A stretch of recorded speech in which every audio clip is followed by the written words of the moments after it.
भैया कथा একটু বইয়েন দাদা বইয়ের হাত ধরুন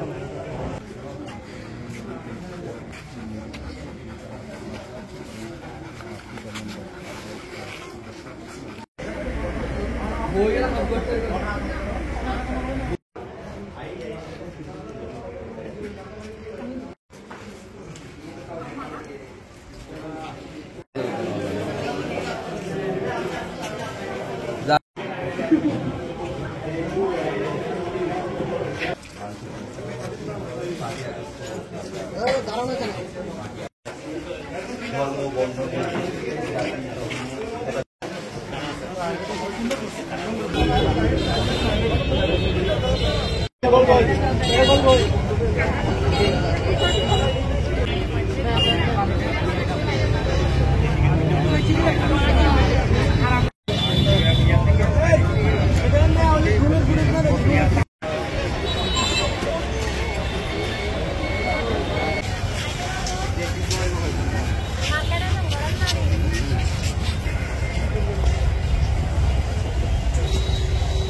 জানেন না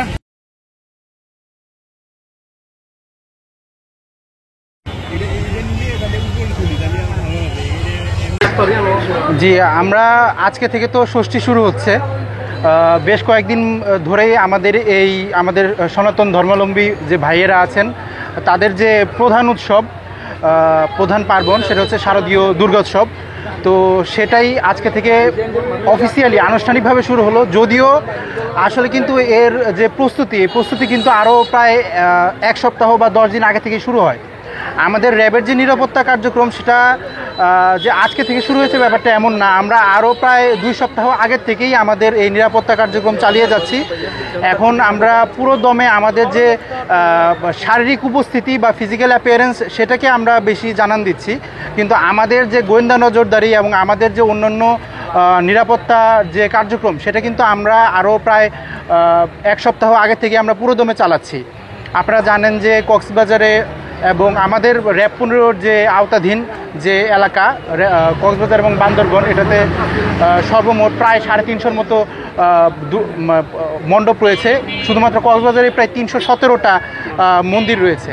তো এই পূজা মণ্ডপগুলো নিরাপত্তা রক্ষায় অন্যান্য আইনশৃঙ্খলা বাহিনীর সাথে আমাদের মাননীয় মহাপরিচালক এর নির্দেশনায় আমাদের অধিনায়ক মহোদয়ের সার্বিক তত্ত্বাবধানে আমরা প্রায় 2 শতাধিক র্যাব সদস্য সার্বক্ষণিকভাবে নিয়োজিত আছি। এখানে বিভিন্নভাবে আমাদের প্রায় 15 থেকে 20টির মতো টহল সবসময়ই বিভিন্ন পূজা মণ্ডপগুলোতে ভিজিট করছে। একই সাথে আমাদের সাদা পোশাকে প্রায় অর্ধশত সদস্য গোয়েন্দা নজরদারি চালিয়ে যাচ্ছেন। এগুলো আমাদের যে নিয়মিত কার্যক্রম, এর বাইরে শুধুমাত্র দুর্গাপূজাকে ঘিরেই আমাদের এই প্রস্তুতিগুলো রয়েছে। এছাড়াও আপনারা জানেন যে আমরা আমাদের যে যতটুকু আমাদের সামর্থ্য আছে নিরাপত্তা নিশ্চিত করার জন্য প্রযুক্তি এবং প্রযুক্তির বাইরে আমাদের যে ম্যানুয়াল যে গোয়েন্দা তৎপরতা সেগুলো রয়েছে। প্রযুক্তিগতভাবে আমরা বিভিন্ন বড় মণ্ডপগুলোতে কিন্তু আমরা ড্রোন ব্যবহার করছি। বিভিন্ন ইউভির মাধ্যমে আমরা যেগুলো যে সমস্ত জায়গায় অতিরিক্ত জনসমাগম হবে সেখানে কিন্তু বিভিন্ন ধরনের অপরাধমূলক কার্যক্রম ঘটার সম্ভাবনা বেশি। বিশেষ করে পকেটমার, ছিনতাইকারী, এরা কিন্তু একটা ভিড়কে কেন্দ্র করে এদের তৎপরতা চালায়। আমরা সেগুলোকে মাথায় রেখেছি যে কারণে এই সমস্ত বিষয়গুলোকে মাথায় রেখে যখন ভিড় বেশি হবে তখন এদের বিরুদ্ধে আমাদের একটা এক্সটেন্সিভ আমাদের কার্যক্রম চলবে।